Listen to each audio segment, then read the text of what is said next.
Buenas noches, ingeniero. Mi nombre es José Vizcaíno y hoy les voy a hacer mi presentación sobre el libro de Ética para Amador. El libro no pretende enseñarnos a ser buenos, sino que a pensar por nosotros mismos. Este libro fue escrito hacia su hijo, pero en realidad nos habla a todos los que intentamos entender cómo vivir con sentido sin que nadie nos diga qué hacer. Sabater y su aviso antipedagógico.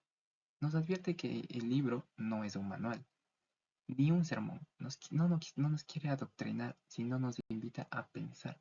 Nos recuerda por qué la ética no se enseña como una receta. Se aprende reflexionando sobre la vida cotidiana. ¿Para qué sirve la ética? A veces la ética se puede considerar como teórica o moral religiosa, pero Zapatier nos dice que sirve como una cosa algo más práctica para aprender a vivir, no para portarse bien, sino para entender cómo y por qué hacemos ciertas cosas. Saber vivir. No basta solo con saber cosas, hay que saber utilizar esas cosas para vivir. Es decir, podemos ignorar materias básicas como física, historia y seguir adelante, pero si ignoramos el cómo vivir, estamos perdidos. Por eso la ética nos invita a aprender qué es lo que nos destruye y qué es lo que nos sirve. Lo bueno y lo malo. Lo bueno es algo que no se dicta, sino es lo que nos hace vivir mejor. Y lo malo es lo que nos impide a hacerlo. Sabater usa ejemplos cotidianos como mentir, engañar o dañar a los demás. Esto nos puede funcionar a corto plazo, pero acaba volviéndose en contra de nosotros en un tiempo mucho más largo. Entonces no nos conviene. La libertad como punto de partida. La ética empieza donde hay elección. Un ser humano puede decidir sí o no. Esta capacidad de elegir nos diferencia del simple hábito o del instinto. Por eso la ética no existe sin libertad, solo hay moral donde hay posibilidad de decidir.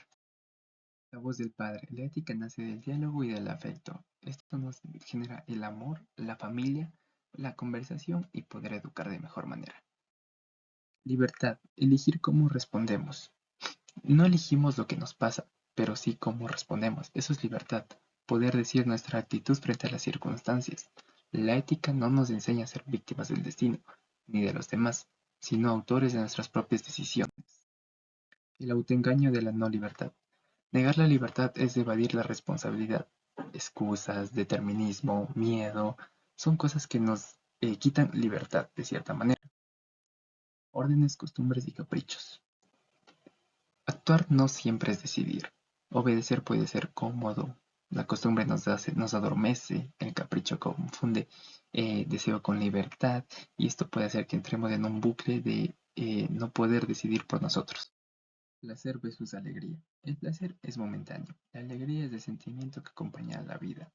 La alegría abarca los placeres y los dolores del pasado y del futuro. Mientras tanto, el placer nos puede llegar a distraer mucho más de la cuenta de lo que tenemos planeado, cosa que puede resultar fatal para nosotros. Mientras tanto, al juntar ambos, tenemos la templanza, que es no renunciar al placer, sino tener la inteligencia para gozar de este. Pensar dos veces. La reflexión es el corazón de la ética.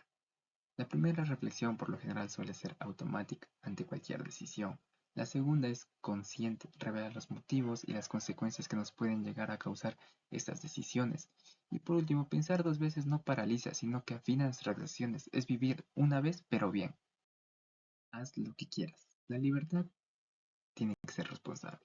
Por ejemplo, el lema de Rabelais no invita al caos, nos invita a tener libertad con moderación. Hacer lo que quieras implica saber qué es lo que quieres.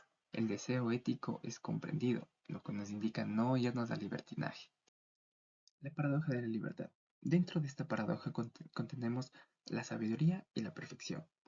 La perfección, para llegar a la perfección tenemos que la libertad no se pierda al pensar, sino que se perfecciona. Pero para perfeccionarla tenemos tres puntos. Cuantos más sabemos, menos improvisamos. La libertad crece con la lucidez y por último, comprender el deseo lo vuelve mucho más humano. La moral como reflexión, no obediencia. Obedecer cualquier tipo de opinión o que nos den así sin más, es algo no moral. Comprender transforma la regla en la vida. Y conciencia, la ética empieza donde termina la obediencia ciega. santo gusto. Esto es una serie de puntos que nos da en el libro. Por ejemplo, ética y política. La ética busca la mejor vida individual, mientras que la política busca la convivencia social. Soberanía. Una sociedad ética debe respetar al máximo la libertad individual. Solidaridad. Fomentar justicia social a través de intereses de los demás como propios. Y prudencia. Ser justo. La historia del filósofo romano. Es una historia que se toca muy por encima y bastante rápida, pero nos demuestra que la ética es la acción. El filósofo responde con hechos, no con argumentos. Actuar es la prueba más clara de libertad. La coherencia entre palabras define la moralidad y no se trata de la libertad, sino de ejercerla. Como seres humanos podemos intentarla y elegir. Ética como confianza. La confianza como base de juicio moral. Sabater nos encierra el libro con una invitación a confiar. La duda excesiva paraliza la confianza, lo cual nos hace no poder actuar. Y la ética, confiar en el propio criterio sin negar los límites que lleguemos a tener. Confiar en uno mismo es el primer deber ético que deberíamos tener. Cierre. El arte de vivir. Vivir sin guías, cometiendo errores, teniendo un ciclo de libertad y tener alegría. Conclusión. La ética como práctica de libertad. Ser ético no significa seguir órdenes, sino asumir que cada elección nos va a definir. Pensar como acto moral. Pensar dos veces es el gesto más profundo de la moralidad. Y confianza en sí mismo.